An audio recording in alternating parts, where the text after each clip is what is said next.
Welcome to the Quack and Roll podcast. I am your host, Quack Hui Lan. Today's guest is the Reverend Dr. Carmen Lansdowne, who belongs to the Heiltsuk First Nation in Canada, and she is a past moderator of the United Church of Canada.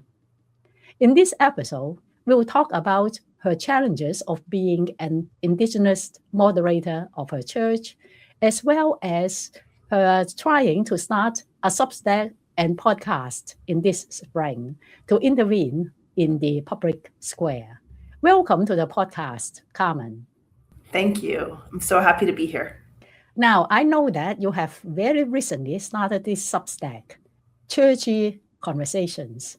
What motivates you to start this adventure?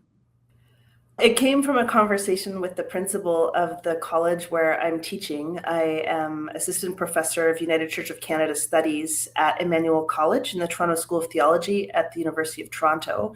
And we were talking about some of my research interest, and she was pushing me to say, okay, but what specifically are you doing in service of the church? And I have a small cohort of 30 leaders from across the church that I worked in a leadership development program with while I was moderator. And so I did the hive mind question to them, what kind of resources would you need me to produce as a scholar? And there was a resounding reaction to not books. Of course, I will have an obligation as a scholar to read and research and publish scholarly works, but in terms of the role I could play as a thinker in service of the church, they really weren't interested in me publishing church-specific books. And so I thought of you and your podcast and how much I've enjoyed listening to it. And I don't know how I came upon Substack. I've recently started following a couple of different writers, Sarah Stein-Lubrano, who's a political scientist that writes about democracy and social atrophy and politics, and then Casper Benjamin, who's a Danish activist architect. I follow them on Substack, and so I decided to play around with Substack this spring, and then after the semester's over, I will dig into all of the technical pieces, again, probably turning to your podcast about how you learned to podcast and all of the decisions you had to make. I'm partnering with one of my students who is also a podcaster to learn about what's required in order to do it. And so I thought, I'm such an interdisciplinarian, and the church was like, you should call it What We Should Read or something like that. But there's too many podcasts recommending books. And so I decided to call it Churchy Conversations with People Who Know Things. And then the Substack sort of became Churchy Conversations. Thank you very much for listening to my podcast. Now, what the podcast will be about and how often will it be? I haven't totally decided on the length or the frequency of the podcast. I have to be careful because I still get asked to preach quite often. Of course, I'm teaching full time. And now I've started this habit of writing twice a week on my Substack. And so I want to be careful about making sure that I can do content well. It will also, like your podcast, it will involve having conversations with guests. And so one of the things I'm working on right now is the type of people that I might want to invite. But it will be very interdisciplinary in nature. And so we have a doctoral candidate here at Emmanuel College who's looking at war and war trauma from a Buddhist psychospiritual care perspective. I think I will interview about chaplaincy at a time of increased militarism and military activity and why it's important. I'm thinking about inviting Sarah Stein-Lubrano, but I haven't asked her yet, to talk about her book, Don't Talk About Politics, How We Change Minds in the 21st Century, and thinking about tying in current events with faith perspectives and why the church should care about what's happening in the world. So really bringing into the 21st century this idea of preaching with the Bible in one hand and the newspaper in the other. And the church is very strong on Bible. And I think that it gets reinforced by taking a critical look and thinking critically about the world and what's happening around us. And it's critical times right now. Talking about current situation, we are very concerned about the attack of Iran by Israel and the United States. I wonder if you can share some of the responses you have heard from your Canadian friends and colleagues. I've actually seen a lot of chatter on social media about colleagues in the church who are not only ministry personnel colleagues, but members of the United Church who are actively writing to our government and encouraging them to uphold international human rights and humanitarian law, asking Canada not to take an active role in supporting what is happening in Iran right now, and to take measures wherever possible to reduce the regionalization of that conflict. And so there's a very strong Canadian sentiment that, at least within the United Church, that is opposed to what's happening, that is standing in solidarity with people in Iran and holding in one hand the tension of the oppression and the very difficult political situation that they were living in prior to these attacks, and also the awareness that as nation states, we should not be making unilateral or bilateral decisions to attack other countries, and that should be a last resort after diplomatic measures. What do you think, Carmen, about the relationship between Canada and the United States these days? As you will possibly recall, your Prime Minister, Carney, made a very important speech at the Davos conference.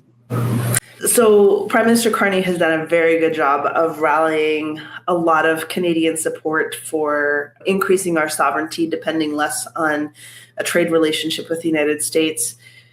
There are many Canadians who are actually quite concerned about the potential for a military invasion of Canada by the United States. Our armed forces are tiny in comparison to the United States. I think we currently have 30,000 active service members in our armed forces across all three branches. It's not a huge force like you have in the United States. And that fear is real and palpable. We have a lot of resources, and it seems fairly clear that what's happening in terms of the United States attacking sovereign nations in other places in the world is very much tied to the amount of oil and other resources that are in those countries. I would hope that the American public would stand up for Canada should the administration want to take any type of military action in our country. There's a very strong boycott the United States movement here. All of the stores have started marking where things are produced in Canada. But also, for example, we got the majority of our oranges from California and Florida prior to Prime Minister Carney and President Trump's terms. Now, a lot of our oranges come from South Africa and Morocco or Spain. And the market system here is really responding to finding alternatives to buying American. We have a reputation of being very polite and friendly, and this whole hockey analogy of elbows up and being ready to fight and protect yourselves has resonated with Canadians. I have a maybe different view that I've held for a long time. When my children were born in California, I became an American citizen because I felt very attached to having the same passport as my children. And I had friends at that time who, because we get raised with our primary Canadian identity being not American, that were very offended that I would become an American citizen. And I said, it's just the other side of the border, and I'm exercising my J Treaty right as an Indigenous woman to see the border as irrelevant. And same colonization, different country. As an Indigenous person watching what is happening, and I'm concerned about different things, like the fact that the Carney government is pushing through massive infrastructure bills to really bolster our economy as part of that economic sovereignty, but at the expense of relationships with Indigenous people and at the expense of our planet. And that's something that doesn't get talked about a lot outside of Indigenous communities. And it's really Indigenous leaders that are saying you can't throw the United Nations Declaration on the Rights of Indigenous People out the window just because the bully to the south is presenting a particular challenge to us at this time. And I will say that the churches that have come alongside Indigenous communities across the country as a result of our Truth and Reconciliation Commission are also amplifying those voices. So it's not only Indigenous people, but it's definitely not part of the mainstream discussion in Canada right now. Can you tell us a little bit about your life story leading you to become a scholar and a church leader? My mom says that talking about my life story, or watching me grow up, was like watching Moses spend 40 years in the desert. So I think we'd need 6 or 7 podcasts to tell my life story. But I was baptized United Church as an infant. Both my parents and my grandparents on both sides were all United Church, which is about as far back as you can go in a 100-year-old denomination as a 50-year-old. My adopted grandfather on my mom's side, so my mom's adoptive father, was also a United Church minister. And the church was really a place of safety and also, I guess, a place to develop social awareness. As a teenager, especially, I was very involved in youth group, but I also worked through my presbytery and then our conference at the time to pass a resolution asking the church to stand with my community in Bella to get the Ferry Corporation in British Columbia to create a roll-on, roll-off ferry ramp so that our community was accessible by car. And so I had the experience of writing the resolution and standing up and defending it in our regional meeting, having our executive secretary and our president at the time write to the BC Ferry Corporation and the Premier and the Minister of Transportation and the BC Ferries community liaison for our community and say that this was a justice issue, that other communities and isolated coastal communities had ferry ramps and that there was a racialization to who didn't have ferry ramps. And so by the time I graduated from high school, our community had a roll-on, roll-off ferry ramp. And I don't know that anybody in Bella knows that I did that or made it a justice issue for the church, but it became a place for me to see the church could speak truth to power in the political system. I think that was the tail end of the decline of Christendom in Canada, and we definitely don't have the same government relations portfolio or reputation that we used to have. I think that our governments, both at the provincial and federal levels in Canada, are more interested in multi-faith initiatives and recognizing the rights of all Canadians of faith, not only Christians. And we're still learning how to do that and to do that better after a time where we went through a period of about 20 years when people didn't really care about what people of faith thought.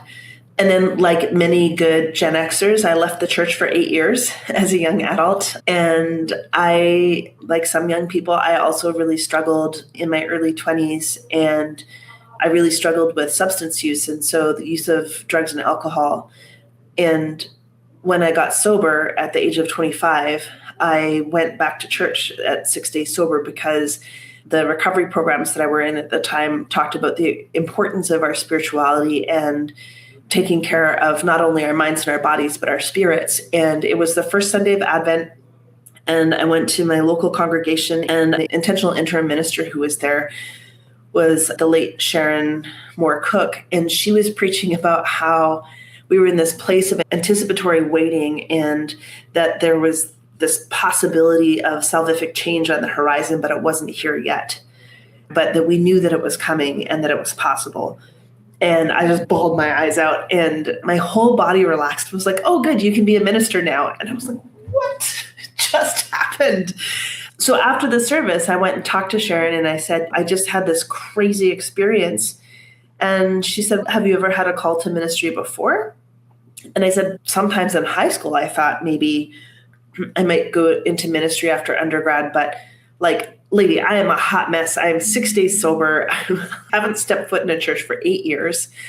And she said, maybe you'll come back next week and we can keep talking because sometimes our lives take us away from the church as a way to try and avoid that call. And she didn't tell me I was crazy. And she made space for me to just work through everything and really to care for my spirit. And that congregation came around me in a way that was so welcoming and affirming and supportive. And so they were the ones that eventually did my discernment process with me so that I could become a candidate for ordination in the United Church. I had a lot of whiplash because I had just come from this real place of deep struggle, a lot of angst and pain and trauma that I walked around with. And the church really did become a place of safety and salvation for me in a way that I think maybe is not all that common in mainline Protestant churches. I have a very strong evangelical sense of being saved and in a real tangible awareness of the presence of the Spirit in my life. And that hasn't gone away. Before I started theological school, I was in a sort of personal growth development workshop thing.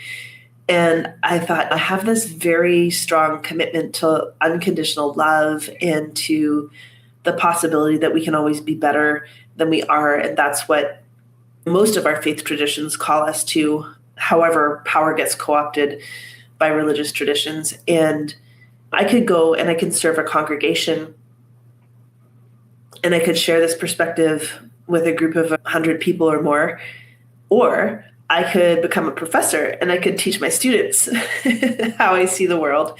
And so the call to alongside ministry or to go into the Ministry of Theological Education also came early. And I entered my MDiv program intending to do a Master's of Theology and then to go on and do a PhD. In the meantime, I had babies in the middle of my PhD program, which I do not recommend. And so I got faced with this choice of I don't want to raise my kids in poverty while I'm a student. And so I don't want to work for the church full time because I feel that will distract me from writing my dissertation, but I don't want to work for the church half time because I'll probably be working full time for half time pay. And so I want to do some mission aligned work that I feel good about, but is a 9-to-5 job that I can go to work during the day, come home, feed my babies, and then work after they go to bed on my dissertation. So I ended up taking this detour into nonprofit administration. I became the national director of operations for a 501c3 nonprofit that used to be called Alliance for Climate Education, is now called Power Up. And then moved back to Canada, became the director of operations for Eco-Justice Canada Society, which is like the little Canadian sister of Earth Justice, so a big national environmental litigation charity. And then ultimately became executive director at First United Church Community Ministry Society, which is one of our flagship social justice outreach ministries in Canada. And that ministry had been in decline for decades, and I helped to effect an organizational turnaround. And later this spring, we will open a brand new $97 million building that I helped to dream up and to plan that is really founded around all of the things that I wrote about in my dissertation around how could we do Christian mission in a way that is much more inclusive and life-giving, informed by Indigenous worldviews. And then my region nominated me to be moderator of our church. I got elected, and I really wanted to see the woman who is serving as our interim executive director be my successor, because she was so connected to this building project the way that I was. And so when some folks reached out to me to say that there was a new vacancy, it was a new position in United Church Studies at Emmanuel College, and would I be interested? The timing wasn't great, but we had a great conversation, and I'm really grateful. They waited for 2 years until the end of my term as moderator. And then I started this semester as assistant professor of United Church Studies. So that's the super Cool's Notes version. There's a lot more pieces that go into it, but that's how I ended up where I am. Someday you need to write a memoir. Not only that, and then spend 6 episodes talking about the different pieces of your life. I have written a memoir. It's going to come out on International Women's Day next year. So, oh, wow, that's great. Yeah. But then let's talk about the book that you have published last year, Carrying a Broken Indigenous Heart on the Sleeve of Christian Mission. Why broken heart? So as wearing a broken Indigenous heart on the sleeve of Christian Mission, and it's the scholarly monograph publication of my dissertation. I'll give a shout out to John Bupalan at Canadian Mennonite University, who's a Dalit Baptist scholar teaching theology there, who, while we were having coffee in Winnipeg early in my term as moderator, said, "Carmen, will you please publish your dissertation, because I'm so tired of sending my students the PDF version that's available on ProQuest." It's really John's insistence that I keep at it and develop the dissertation into a book that even exists. And a huge thank you to Sue Sorensen, Canadian Mennonite University Press, because I don't think that I ever would have thought of CMU as a publisher, but the book is very Canadian in a lot of ways. And so it made good sense for it to be published by a Canadian academic press. Really, the book and my dissertation project was trying to serve 2 purposes. The first was to answer the question of, given the history of the complicity of the church in colonialism, the perpetuation of colonialism by the church, how can I be Indigenous and Christian at all? And that's a brokenhearted part. And then also this very strong conviction coming out of the United Church of Canada's intention, and it's very aspirational, but to be an intentionally intercultural church. And we define that as not just recognizing difference, but also being open to transformation by the presence of the other. And so it's not multicultural in that, oh, okay, Carmen's Healthsick and Tina is Filipina, and Ayana is from Trinidad and Tobago. And so don't we have this wonderful, beautiful, diverse team on this committee? But that Tina's Filipina-ness and Ayana's Caribbean self will change who I am in my interactions with them. And I think that because so much of Christian mission has really sat at the nexus of the whole Christ and culture debate in theological circles, and we have this history of missionizing communities across the world through colonization, I thought if I look at, in general, at the ways that Indigenous worldviews are different from Euro-Christian worldviews, is there a way that I can liberate Christian mission from this cultural compulsion to dominate, to steal the words from Tillich, right? Is there a way that Christian mission could become more inclusive and life-giving and recognition of the inherent value of all people and all cultures, and to move away from the proselytizing temptation to convert others and become more welcoming and hospitable, almost borrowing from 12-step ideas, we practice attraction rather than promotion. That was the constructive part of the book, is how would I do Christian mission and how would I theologize about Christian mission differently from an Indigenous perspective? You were the first Indigenous moderator of the United Church. Was it between 2022 to 2025? Yeah, first Indigenous woman moderator, United Church of Canada. Stan Mackay was the first Indigenous man to serve as moderator from 1992 to 1994. Back then, our general council has happened every 2 years, and so he was in a 2-year term. He's from Fisher River Cree Nation, and I've known him since I was a little girl. And he was the first person that I went and talked to when my region approached me and asked me if I would let my name stand. I happened to be at a meeting at Sandy Soto Spiritual Center, which is our United Church of Canada Indigenous Theological Training Program for Indigenous ministers that are living in Indigenous communities.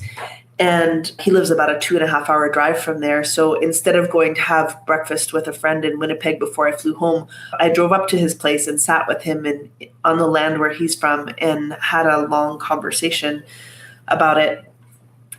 In some ways, I don't think it matters that I was Indigenous, and in some ways it matters very much. I think the thing that is a double-edged sword that happened to both to me and to Stan is the year that Stan was nominated, nobody else said yes to a nomination. So he went into general council in 1992 being the only nominee for moderator. Our polity doesn't allow for somebody to be elected by acclamation. And so there became this debate on the floor in 1992 that somebody else had to be nominated from the floor so that Stan could win under Western standards. And it was really disruptive to the process. It was really hurtful to Stan because he felt the Spirit was moving the church in a way that showed consensus-based decision-making, that there was consensus that he was the right leader at that time. And to make it this contested race arbitrarily was upholding a very Western way of doing things. Luckily, he didn't withdraw. The other person lost by a landslide, which was the intention. And he became our first Indigenous moderator. And 30 years later, I become the first nominee for the 44th General Council. And nobody else let their name stand. And so it was the exact same situation where I was the only nominee. And instead of repeating that history, we decided that I couldn't be elected by acclamation and we would still vote, but you could vote for yes, Carmen, or no, Carmen.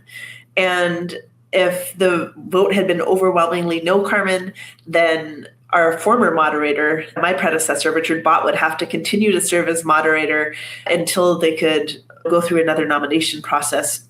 We now have annual online general council meetings, so it wouldn't have been a huge crisis if that had happened. We always destroy the ballots after voting for moderator, but I was elected. The Indigenous Church in the United Church of Canada has been going through a lot of challenges and crises.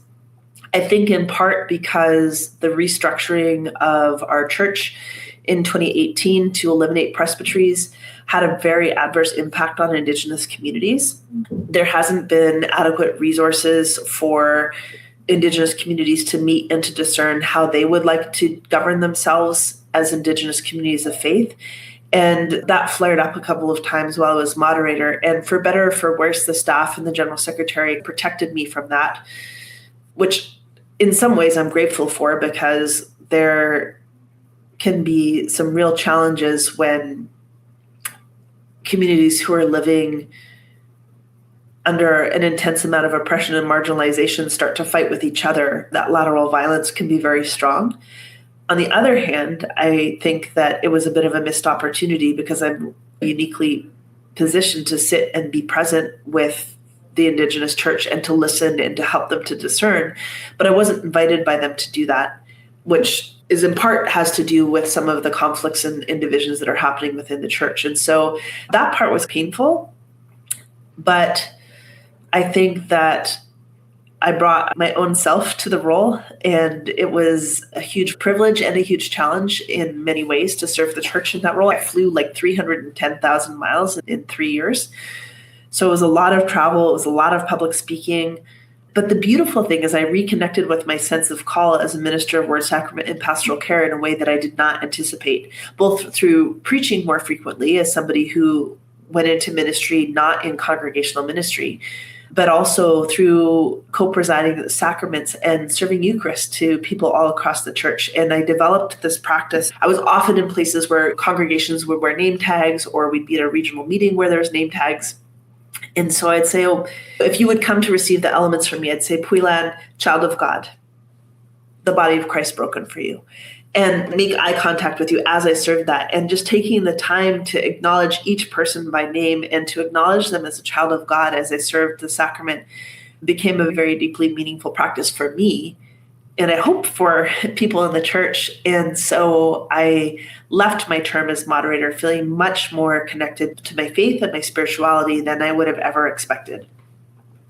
Thank you so much for speaking on my podcast. And I wish you all the best for your Substack, Churchy Conversations. And the forthcoming podcast, that is Churchy Conversations for People Who Know Things, coming in May. May or June, yeah. If you like this episode, please subscribe. I will see you in the next episode.